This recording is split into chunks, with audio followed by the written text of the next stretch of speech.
I am back from my brief hiatus. Sorry about that. I honestly don't know what came over me. I just woke up Saturday morning and was like, didn't post a video. And then I was too lazy and busy to do one the week. So I guess video responses now.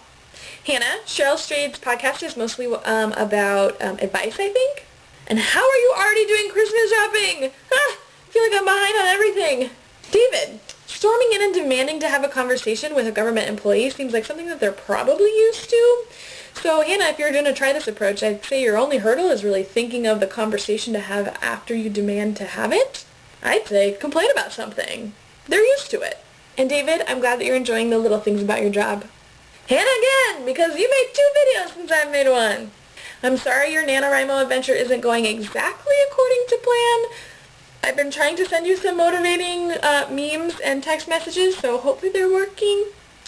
That drunk lady at NerdCon was so drunk and embarrassing.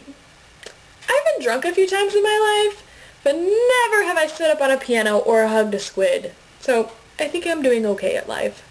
Did you know that some people want Illegal Pete's to change the name of the restaurant because they think that using the word illegal is offensive because sometimes it's used to refer to illegal immigrants?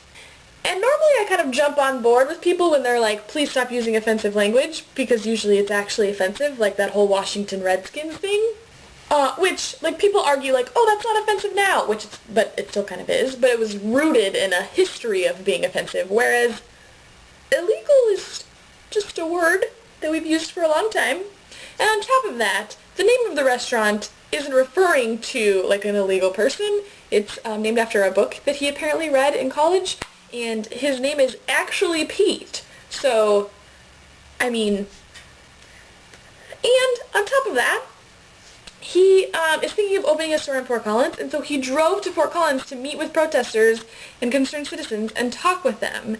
And in my opinion, I'm like, well, now I'm going to eat illegal pizza all the time, because that guy seems like a stand-up dude.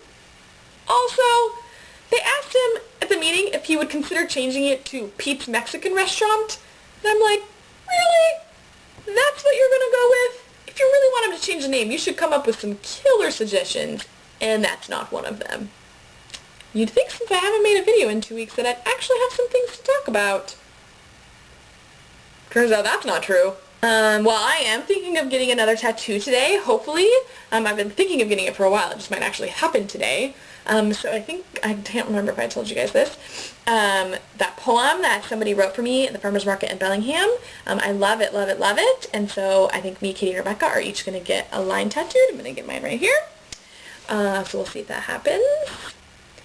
I had my ILE presentation today, so I'm done with that. It was this huge presentation I had to do for one of my classes, and it was in front of a bunch of people.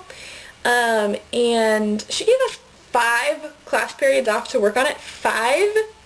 And there's way too many in my opinion. Like, I probably worked on this project for a total of 8 hours, and even that was killing it. Like, I was way over-prepared.